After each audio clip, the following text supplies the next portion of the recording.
We're going to go have a very tight schedule this morning, so we're going to jump right into our next panel, which is going to be a very interesting discussion and presentation about joining forces when large and small media work to break stories together. So we're talking this morning about ways of doing investigative journalism that can bring together different types of journalistic teams of different sizes, to maximize impact, really, and to bring different types and diverse journalistic teams, diverse journalistic processes together to bring the best out of these different styles. And we have some very interesting and diverse panelists with us this morning from different types of media. We have Pilar Requena, who is from the Spanish public broadcaster and belongs to an investigative team of different public broadcasters within Europe. She's going to give us a presentation about that work. To my right, we have Jesper Nymark, who is the executive editor of Danwatch in Denmark, which is an investigative journalism platform. And we're honored to have again at our IPI World Congress Anas, who may be known to many of you. He's an undercover investigative journalist in Ghana, who has done some quite important and impressive investigative work over the past few years, also at great risk to himself and his team. So the structure of this discussion this morning is going to be in a presentation style. I'm going to ask each of the three panelists to give us an overview of some of the projects that they have been working on, which teams were involved, how they did it, how they managed to work together with different teams in different sizes, what was their reason for doing that, what advantages does it bring, how did it maximize the impact of their investigations, and what challenges did they find and how did they solve them. So I'd like to go ahead and start with Pilar, who's going to take us through her presentation. Thank you. Okay, I think it's on. Yeah. Okay, good morning, and thank you to IPI for inviting me to take part in this panel. It's not. It is. Yeah. Good morning, and thank you to IPI for inviting me to take part in this panel. I am, as you have said, member of this new. Is it working? I think it's... Hi, good morning. How are you? Now, as Scott has said, I am member of this new investigative journalism network of GBU as part of RTVE, the public broadcasting media. And I wanted to introduce this investigative projects and network. It began with a pilot project 2 years ago, a little more than 2 years ago, in February 2017. And it is really a good example to see how big companies and small companies are working together, because as you may know, in the European Broadcasting Union, there are the big five, the so-called big five, the media companies, the public media companies of Spain, France, Germany, United Kingdom, and Italy. But now we can see, I personally am seeing in this working together in this investigative team, that also other companies, smaller in size, not in action, because they are very active at all, the Swedish one, the Finnish one, and the Danish one. And I am seeing it daily, that they are very active with a lot of ideas and a lot also of investigative reporters, much more, for example, than my company itself. As I said, this began as a pilot project with first five members from Germany, from Denmark, Netherlands, Sweden, and Belgium. And then 2 months later, another 2 came. And in 1 year, there were already 10. These are, so to say, the founding members and also the members of the steering committee. And all this comes out from the thinking of the public media that it is a core value that we have to investigate, that we have to improve our value, and that this investigative journalism will add value to our information and also to our news. As we can see, this in the mission statement, so to say, we want to increase our investigative power. We want to connect reporters so that we have a useful marketplace to share stories. We want to do transnational research, something that it's very important today in a global world, because everything has a lot of possible stories in other countries. And then there is also a great need to have investigative reporters, and the best thing is to join forces. We have acknowledged also that, firstly, because it is too expensive, we cannot go everywhere and every time, and sharing these investigations will be cheaper for every one of us, and it will also increase our force and also increase our expansion. I mean, it's not the same to publish something only in Spain than to publish it all over Europe. I mean, the extension of influence is much more if we publish it in a lot of countries. And also in some way, we are also questioned sometimes as media public. It doesn't happen in all the countries of the European Broadcasting Union, but it happens in a lot of them that people are asking why public media? Why have we to pay for public media? This will add value, and this will also somehow justify also the existence of public media.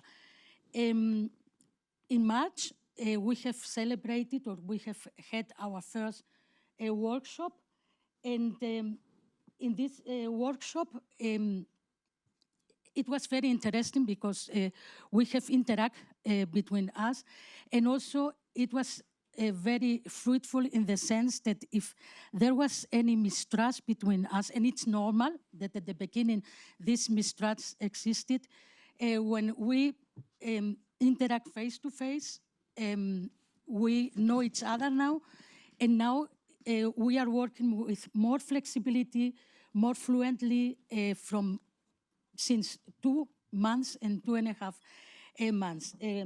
Now we are 33 companies. I mean, from these 10, now we are 33. Not everyone is working at the same level. Not everyone is working in all the projects, and not everyone is active the same as others, because we are, so to say, two strengths. One is the project groups that are doing different investigations, different researches on different topics. There is no determined number of members taking part in each group. That depends. It could be bilateral, it could be more than 2, it could be multilateral, it could be 10, it could be 8. And the topics that we are now researching, I cannot say it in this moment, but we can see what we have done until now. And we have another strand that I think it's very interesting. This is the GBU Investigative Network, where all of us are, and it's like a database where we can share contacts, we can share ideas, we can share also a scoop with a deadline to publish it. And the good thing of this is that you have, imagine, in 33 companies at this moment, probably in the next future, much more. You have also colleagues in other companies. You can call them, you can write them and say, I need that you help me in this research, or I need that you share your contacts with me, or I need that you accompany me on the field if I am doing something there. Or, for example, I have received in last time, since I am member of the group, some consults, some demands of other members of the group related to to different issues. I have solved them, I have sent them the information, and it's over to the next. And I think this is very interesting because before we didn't have this, this spirit of sharing and this spirit also of calling someone or of writing someone of another media public company to ask for help or to ask for cooperation. The things we have done and why it is interesting to cooperate. First of all, because it is important to share stories that has a transnational extension.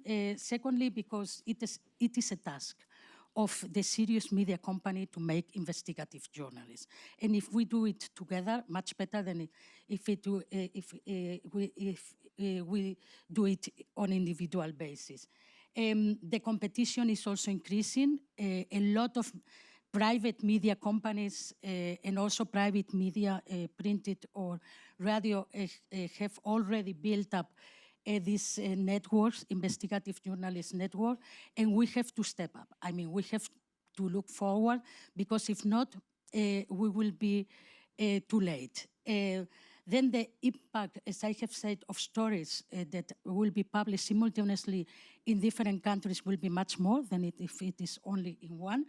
And also it is really funny to share ideas with reporters, investigative reporters of other countries. Here we can see different stories that has been shared and has been done together by different, in collaboration between different media. These are already done. And my experience in last time has been in relation with the European elections.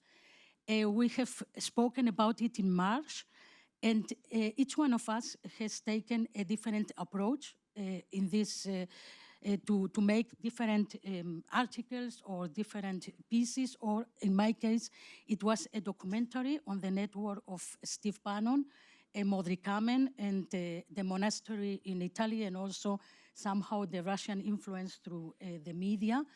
And firstly, I have shared material, in this case also footage of Moderator and also of the monastery with CDF.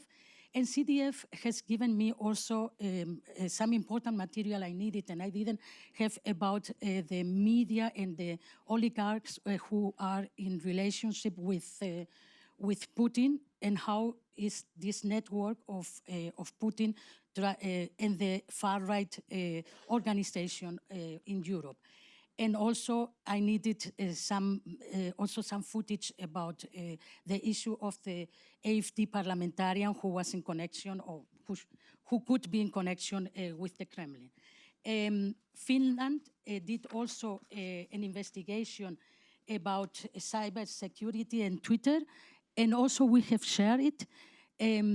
I have shared also the footage of Moderator and of the monastery with all GPU members, the active members. In this sense, I think what we are seeing and what we want to do is sharing more and more, not only the information, but also the investigation and the footages we make individually, or we make also on a bilateral or multilateral basis. Thank you so much, Pilar, for that really interesting look into what the EBU members are doing in the area of investigative journalism. I want to jump right away to our next presenter, Jesper Nymark from Danwatch. I should say that I got to know Jesper and Danwatch last year through our IJ4EU funds for investigative journalism, which provided funds to 12 investigative projects throughout Europe, one of which was an investigation by Danwatch into EU's provision of surveillance equipment, among other things, to authoritarian regimes in Eastern Europe in possible violation of EU sanctions. But I understand that you won't be speaking about this investigation this morning, but about a different one. But we're really interested to hear from you about how you do your work and partner with larger media outlets as well as local media outlets. Thank you very much. And this is on? Yes. Perfect. I have to say that in the investigation that that Scott just mentioned, we did together with OCCRP, which again also is a very strong network that we enjoy working with. I'm happy to be here today. I mean, I'm happy because it's my belief that investigating journalism increasingly has to become a collaborative effort, both between local medias as well as international medias, but also together with civil society, with academias, and also tech innovators. I mean, this is needed. And I believe that both from a publicistic point of view, a journalistic point of view, and also a practical point of view. And I believe that if that's done, these collaborations, then you can do faster, you can do better, you can do more engaging journalism, you can tell untold stories with a stronger reach and also impact. The journalism that we do in Danwatch is all often, or I would say more or less all the time, looking outside of Denmark. I mean, we are looking at the structural problems in developing countries, for example, and it's often complex issues like tax havens, corruption, investments, or human rights violations in regards to production of the clothes, the food, the ICT that we buy and we use in Europe as well as Denmark. I mean, and that means that our investigations, they take a lot of time. I mean, often we spend 4 to 6 months on an investigation. We use a lot of time on data, journalism, and also supply chain research. And we travel often, more or less all the time, to the countries that we're looking into. And that means that a cornerstone in the way that we do journalism is collaboration.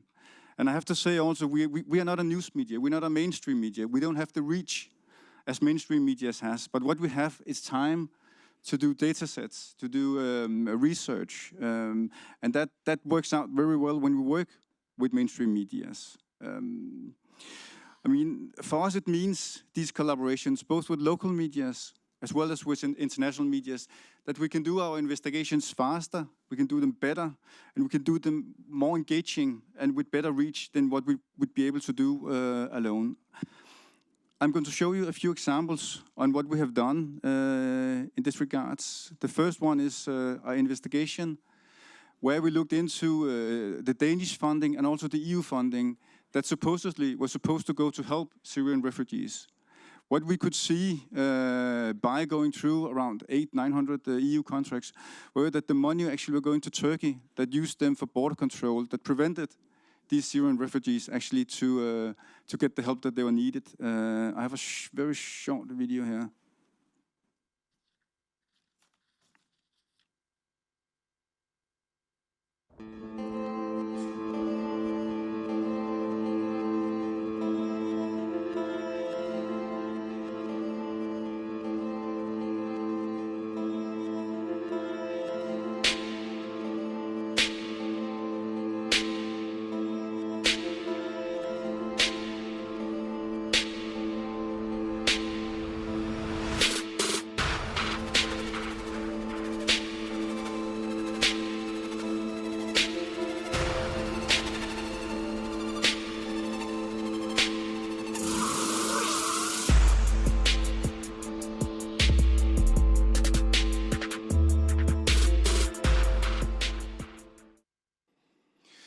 We did this with the EIC, which of course the medias that are within the EIC are bigger, they are stronger than us, but what we were good at is the data journalism. I mean, it was our data set that started the investigation, and then we joined forces with the EIC. And I mean, this focus here is not a Danish focus, it's a European focus, which meant that for us to get the reach, and in journalism, I would say that reach is still equal impact.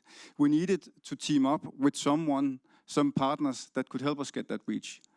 At the same time, we also needed to be able to investigate in Turkey, for example, and Syria. And here, I mean, we found local partners, and that was also very important for our investigation. It was places that we couldn't go, and that I think that many European medias would have difficulties going to. But we're teaming up with local journalists as well as international medias and EIC in this matter. We actually got the reach that had an impact where there was parliamentary hearings in many of the EU countries as well as the EU Parliament.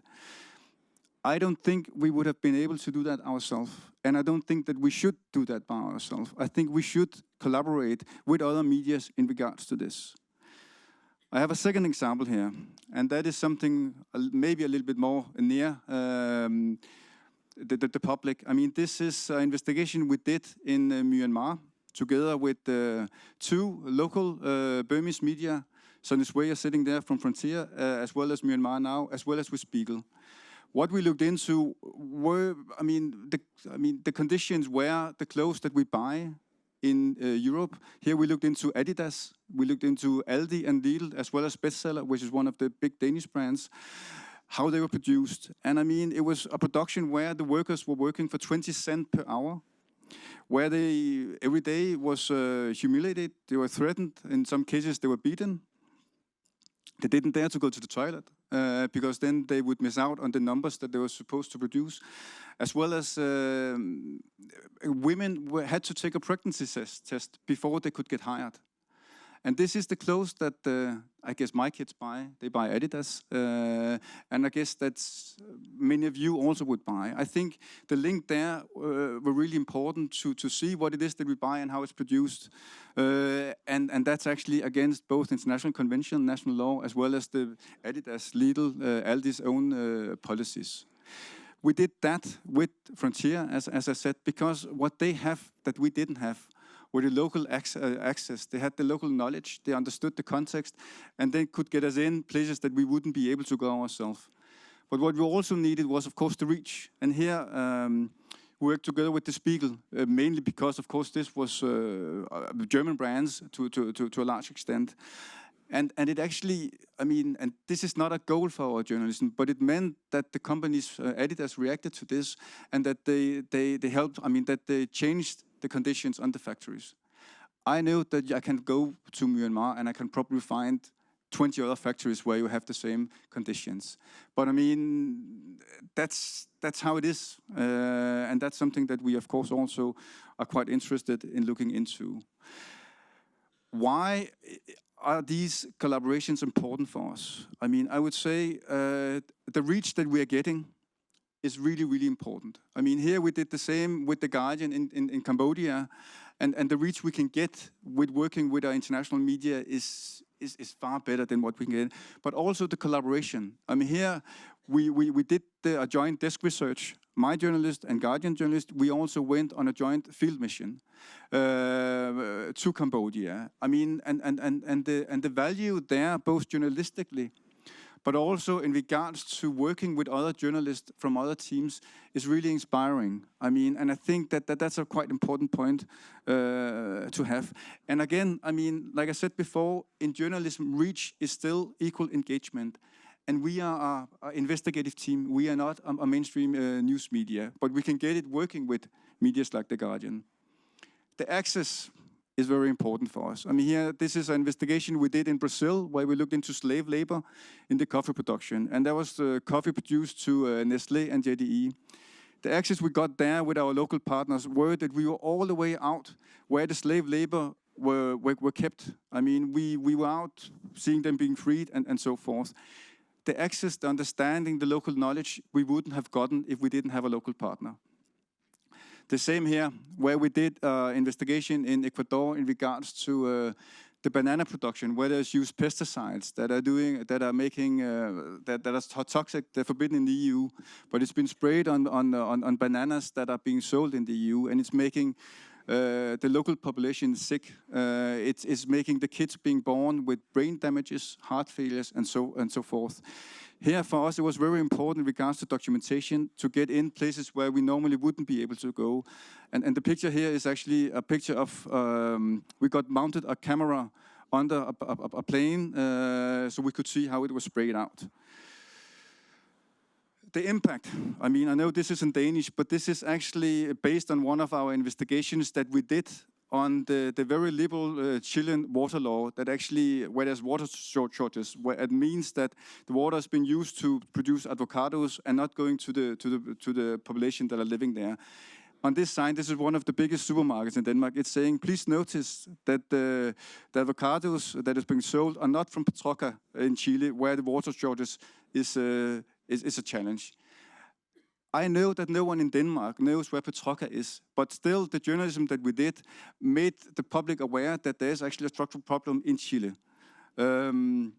Finally, I would say that for us, I mean, these collaborations have been made us able to do award-winning journalism, as well as making a profit over the last 5 years. So I would say it's possible. It's not without challenges. I know that, but the investment in these collaborations is for us really worthwhile. And the last thing I finally would say is that investigating journalism is more important than ever. I mean, it is the window to the reality for the public out there to actually get an understanding in regards to what happens around them, so they can take these enlightened choices that we need them to do.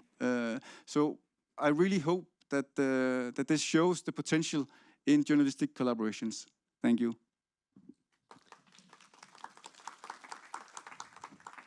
Thank you very much, Jesper, for those very interesting examples. We're going to go now right away to our third presenter this morning, who is Anas Anas. I mentioned before, is a well-known undercover investigative journalist based in Ghana. For those of you who don't know, Anas doesn't show his face due to the sensitive nature of his work, but he's going to talk to us this morning about some of the investigations, one in particular that his organization, Tiger Eye, has done last year together with the BBC. So Anas, please, let's have your presentation. Thank you. Thank you very much. See, collaborations are great. I come from Ghana, population 30 million.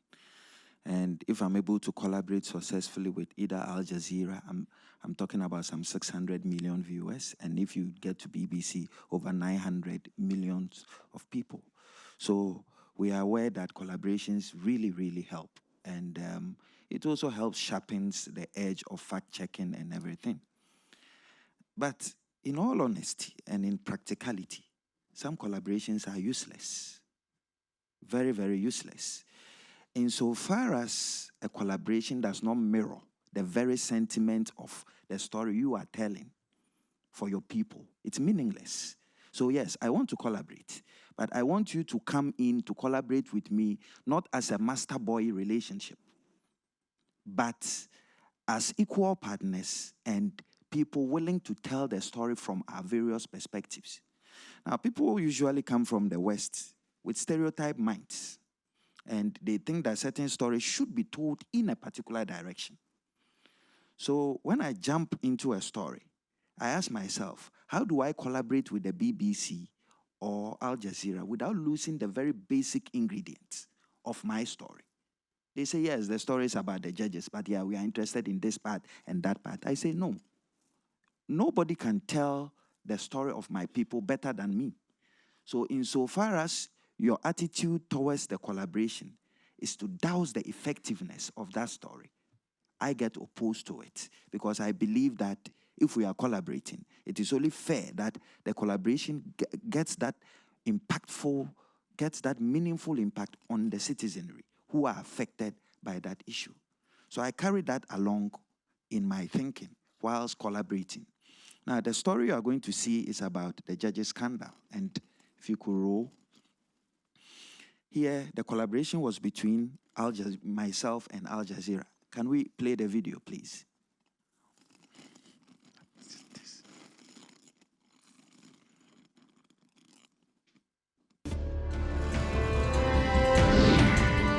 This is the story of the biggest undercover sting in the history of Africa and the extraordinary man who carried it off. It doesn't matter who you are, wherever you are hiding.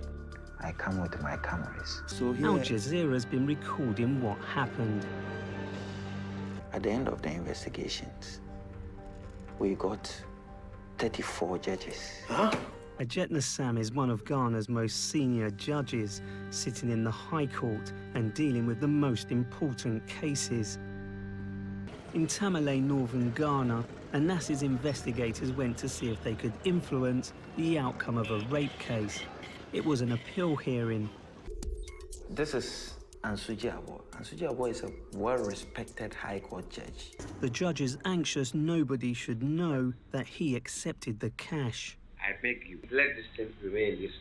Okay, my lord, okay. John Enda Bugri is one of a number of lawyers acting for the judges named and shamed in the film. Thousands of people have been given free tickets to see the undercover epic, which features 34 judges filmed allegedly accepting bribes. A police convoy escorts Anas's car because he's received several death threats. This is Justice Derry. He's one of the judges who have really tormented me in this investigation. He's filed many, many suits. This is Mayor. He actually said that normally it's 10,000 plus when you're dealing with the likes of Justice Derry because he's a big judge. Newly qualified graduates are called to the bar in Ghana. This is a joyful occasion, but Anas's expose has also cast a major cloud over the proceedings. The saga has not impressed the Chief Justice. Sometimes it takes a spark, just a spark. And I think Anas has provided that spark for the whole edifice to blow up, for people to wake up and say, no more. Something has to be done. So I say that... For 2 years, he's been unlocking the secrets of African football.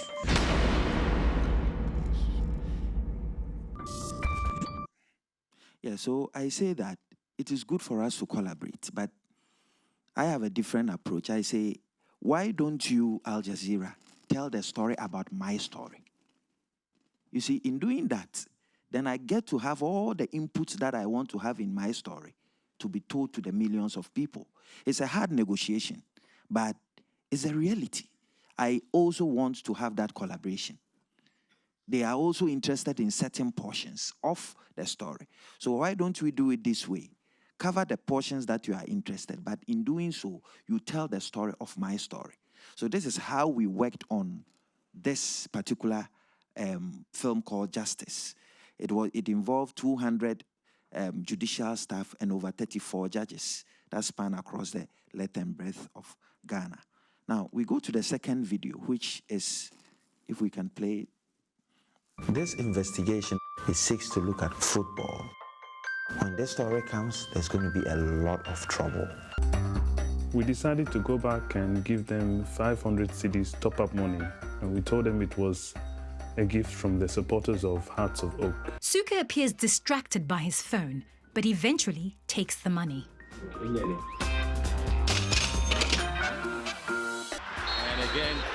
it's a penalty. Ahmed Adams, Samuel Suka, whistles for a penalty. No, I don't think it was a penalty.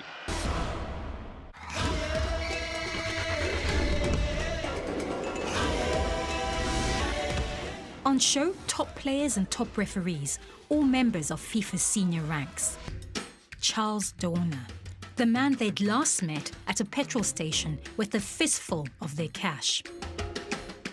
He doubled as a link between us and the referees. We told these referees that we just wanted to be their friends. Then when we meet them, we can ask them to help us.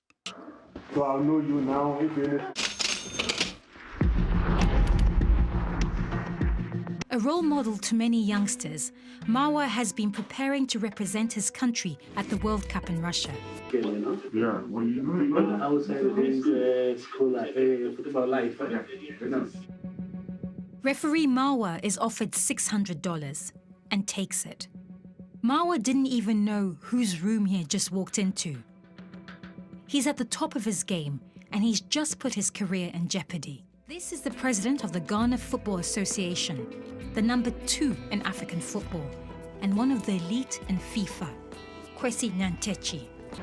Anas's team gave Nyantechi first-class travel and a luxury hotel in the Middle East, with the promise of meeting a wealthy businessman with royal connections. Thank you very much. Thank you. Thank you very much. We were very clear to Kwesi Nyantechi that the money we were giving to him was a gift.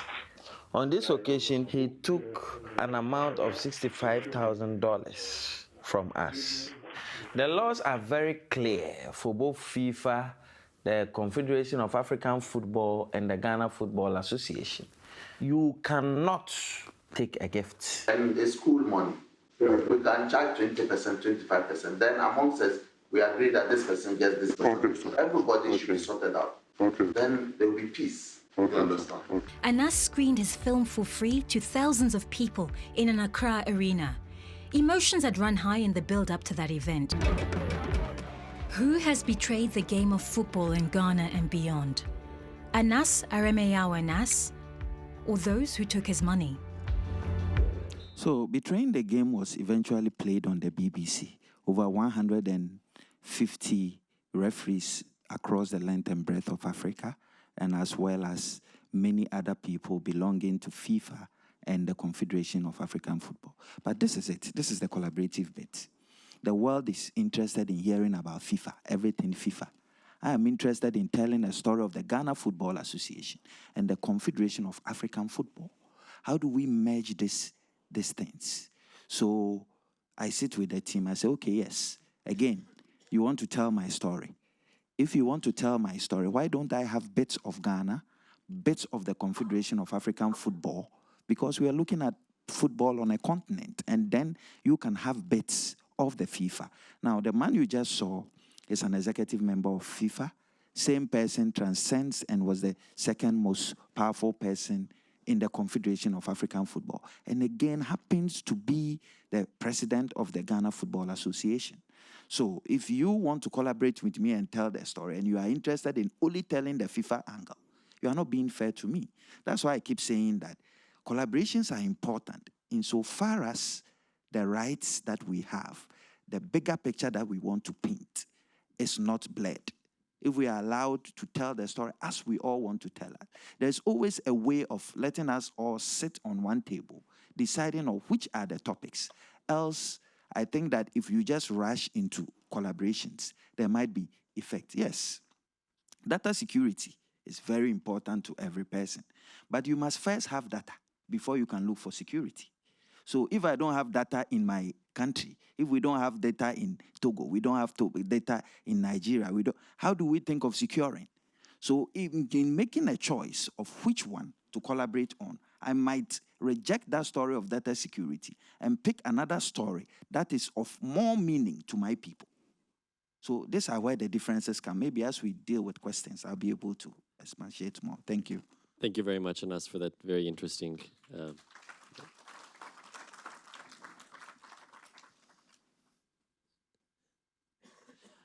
so I've been told we have about 5, maybe 7, 8 minutes maximum for questions. We've had 3, I think, very interesting and different presentations, different styles of work, different parts of the world. So we can take maybe 2 to 3 questions, but please keep it very brief.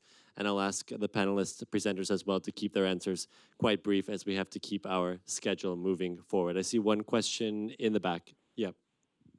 Please make sure to turn on your microphone. Thank you. My name is Dr. Kasim Akiriti from Nigeria. I just want to know, in terms of when you are negotiating with your partners, why did you put the issue of insurance, by the life insurance, bearing in mind of what happened in Ghana? And that story, those guys that helped me, one of them was killed. And so what do we do in that kind of respect? Thank you. Thank you. Do we have another question before I ask the panelists to answer? We'll go to Anas with this question, I think, especially because I wanted to mention and ask you as well that indeed that one of your colleagues at Tiger Eye was killed earlier this year. So in addition to answering that question, if you could also give us an update on the investigation into that case, that would be very important for us to hear. Thank you. Okay, so there are very different levels of collaboration. Now, if you were to set out together with a BBC or an Al Jazeera staff to do an investigation, there's a compulsory insurance cover that covers all investigators. I think that is basic. So we don't argue about that. But however, if Al Jazeera is telling an independent story devoid of your investigation, which we had in this particular story of football, then that's different. It means that you have finished your investigation and they are telling the story of your investigation. So they cannot extend an insurance policy to you. So those two things ought to be differentiated. Now, betraying the game, it was a very hot story. Football is football, and it got a lot of people angry. We got a lot of death threats, and we tried. We did our best to prevent anything from happening. But 4 or 5 months, 3, 4, 5 months down the lane, my colleague, who I worked with together with the other colleagues, happened to have gone to his family home. And on his return, 2 armed people shot him once in the head and twice in the heart. It was purposeful, and he ended up dying. And we are mourning him. We know what he represented. We know that he believed that the best thing is to shine light on evil that happened in society. We've not lost it. We're still pursuing it. We're still pushing. We are looking for perpetrators, and we hope to get there. Thank you.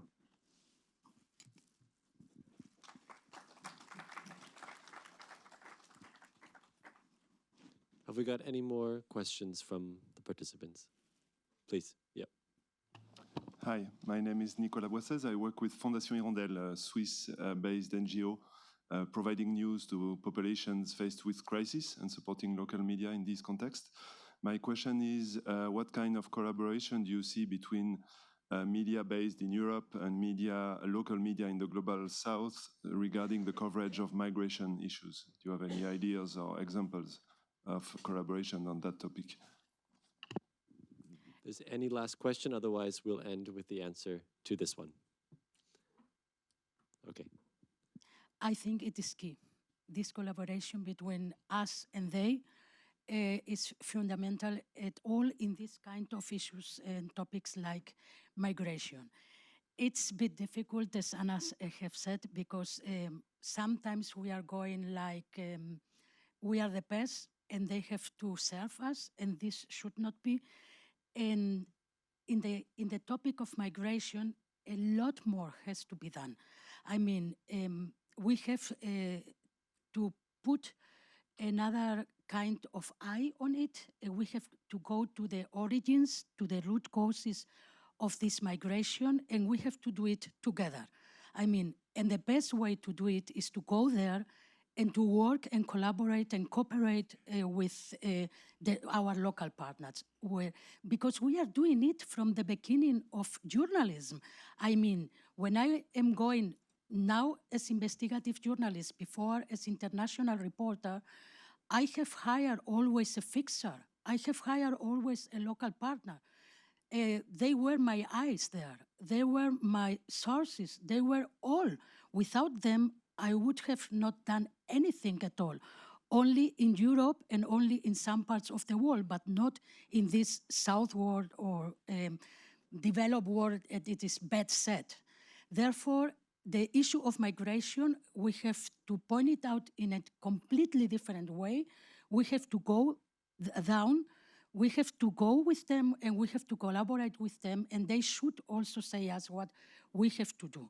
It's enough of looking only from our perspective. We have also to put an eye on their perspective, but it's quite difficult. I have tried also in my company to do it, to say we have to go to the root causes, we have to go down, and also to offer another perspective. And until now, I have not get it, but I will get it, I hope, in the next future. Jesper. I mean, from our point of view, something like migration, I mean, we wouldn't be able to do without a local partner, like a local journalist. I mean, right now we are going to publish an investigation from Libya. I mean, the things that are happening in Libya right now is horrible. It's not been covered very much. I mean, we need to cover it, especially Denmark, a EU perspective, because the EU is actually kind of getting Libya and other North African countries to be the border guards. I mean, and by that they're compromising like human rights. I mean, values that the EU was standing for before. We aren't able to get into Libya, but with local partners, we are able actually to go in and to cover the horrible things that are going on there. I have a comment in regards to the fixer point. I mean, we don't see local journalists, medias as fixers. We see them as equal partners, and I think that's a very important point of view that I think that we all can share. I mean, we believe in a respectful collaboration. That also means that when we like the example I had from Myanmar. Of course, we have the Frontiers journalists in our byline because we have done the journalism together, and I think that's very important in regards to kind of get the best out of collaboration. Thanks, Anas. You have the last word. Yes, I think that we should be clear in our minds that the days of parachute journalism are over. You cannot just fly into a country and stay in for 1 week, and you think that having stayed and worked with some local person, you have the full story. If we want to really develop great content that reflects, and content that is aimed at development, both of us must collaborate, and we ought to see each other as equal partners. In doing this, I'm sure that will foster a good journalistic future. Thank you very much. Thank you so much to all three of our presenters, Anas, Pilar, and Jesper. I think this was very interesting. Unfortunately, we don't have more time to continue discussing this topic, but I think you gave us a very, very interesting overview of the projects that you are working on, so thank you very much for that.